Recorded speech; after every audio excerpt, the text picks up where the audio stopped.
So I was reading The Margin Alien. It's this newsletter blog post series by Maria Popova. So what she does is she will write about themes like loss and heartbreak and love and life, philosophy, creativity, art, and she will refer to extracts from the works of these amazing poets and scientists and writers, philosophers, thinkers, etc. So I was reading this one piece that she had written on heartbreak and loss and why that's not necessarily a good thing, but just like the different aspects of heartbreak and why it's needed for humans, for our growth, etc. And she was referring to the writings of David Whyte for this purpose, who is a poet and a philosopher. And so I started thinking about heartbreak in terms of art, why heartbreak is necessary for making good art or for just making art at all. So let's get into that. First thing I want to talk about is sincerity. So David Whyte, in his book The Consolations, which is what was referred to in this newsletter that I was reading. So David Whyte writes. Okay, so David Whyte writes. Sorry, he writes that heartbreak is something that's inevitable, something that's inescapable. It is the natural outcome of caring about something which you cannot control, and if anything, it is a signifier of how sincere you are.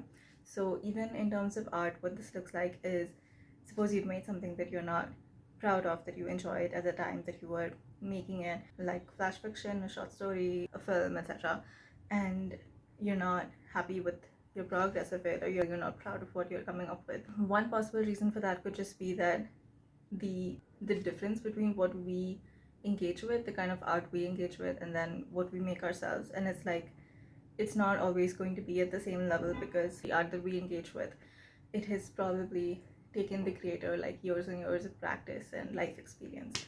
And for someone who's new and just starting out, or even if you're not that new, this is still something that just takes a lot of time to get there. The other thing is that art is a conversation ultimately between you and the medium, you and the subject, you and the art form, you and your own emotions. And just like any other conversation, like between two humans where meaning and different points of view and experience are struggling to emerge, this conversation also takes time and patience and, effort.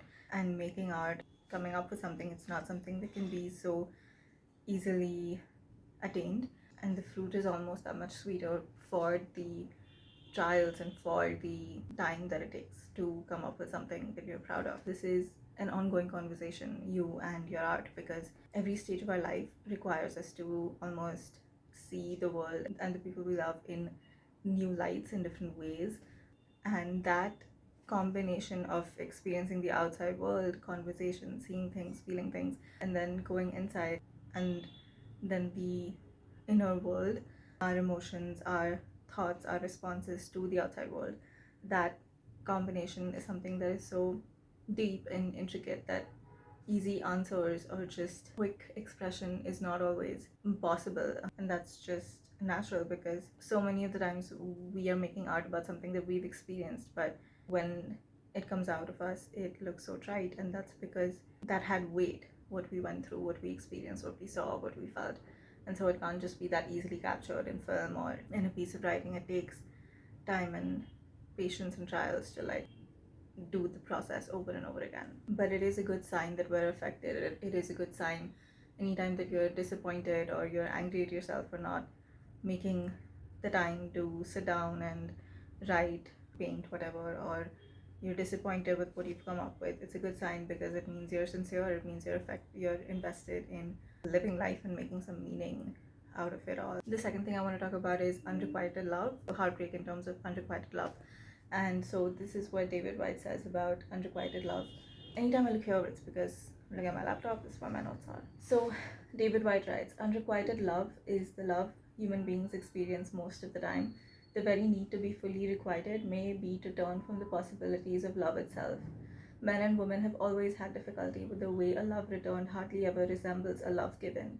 But unrequited love may be the form that love mostly takes, for what affection is ever returned over time in the same measure or quality with which it is given? And whom could we know so well and so intimately through all the twists and turns of a given life that we could show them exactly the continuous and appropriate form of affection that they need? So good, right? So humans and our minds, and like our ability to reason and our ability to emote, both of them at the same time, simply means that there may never be a time or a stage of life where we feel like we have attained enlightenment, and where we feel like now we've experience everything. At least if you want to be a living, active participant of the world and go through all the waves of life, there will never be a time where you've made peace with everything and you've let go of all resentment, anger, upset, hurt, and you've understood all the answers to all your existential questions, and you've, made peace with everyone around you, and you have nothing to strive for. Like, that time is never gonna come.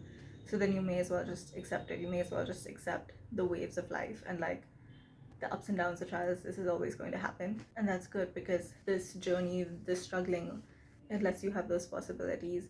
It also lets those possibilities emerge of where you have hope, and where love and hope and joy, all of it seems present and attainable. And then there are those rare moments of like complete understanding and complete clarity, where you feel like, yeah, this is what I wanted to express and it's come out, and I'm like happy with that. That takes a long time though. The next thing I want to talk about is letting go of control. So Maria Popova writes, the great discipline seems to be to give up wanting to control the manner in which we are requited, and to forego the natural disappointment that flows from expecting an exact and measured reciprocation of love. Indeed, most of our dissatisfaction with life stems from wishing for the present moment to be somehow different, somehow better, conforming to the rigid expectation we set for it at some point in the past. And yet, nowhere is this rigidity of requirement more stifling than in love, that glorious dynamic interaction of souls responsive to one another, which requires a constant learning and relearning of a common language. She's such a good writer as well. Anyway, so then this is what Whyte writes about unrequited love. We seem to have been born into a world where love, except for brilliant, exceptional moments, seems to exist from one side only, ours. And that may be the difficulty and the revelation and the gift, to see love as the ultimate letting go, and through the doorway of that affection make the most difficult sacrifice of all, giving away the very thing that we want to hold forever. No notes? The last thing I want to talk about is love, or work, or artwork, is the conversation. So this is again something that David Whyte wrote. What makes love real in the human world seems to be our moving, struggling conversation with that wanted horizon rather than any possibility of arrival. The hope for, or the declaration of, a purely spiritual, unconditional love is more often a coded desire for immunity and safety, an attempt to forego the trials of vulnerability, powerlessness, and the exquisite pain to which we apprentice ourselves in a relationship, a marriage, in raising children, in a work that we love and desire. Love is the conversation between possible, searing disappointment and a profoundly imagined sense of arrival and fulfillment. How we shape that conversation is the touchstone of our ability to love in the real inhabited world. The true signature, and perhaps even the miracle of human love, is helplessness, and all the more miraculous because it is a helplessness which we wittingly or unwittingly choose in our love of a child, a partner, a work, or a road we have to take against the odds. So yeah, all of that is just to say that we should just fall. We should just be vulnerable and be open and be okay with that. Because if you're like closed and rigid and you set all of these expectations, you're never gonna be happy, you're never gonna be at peace.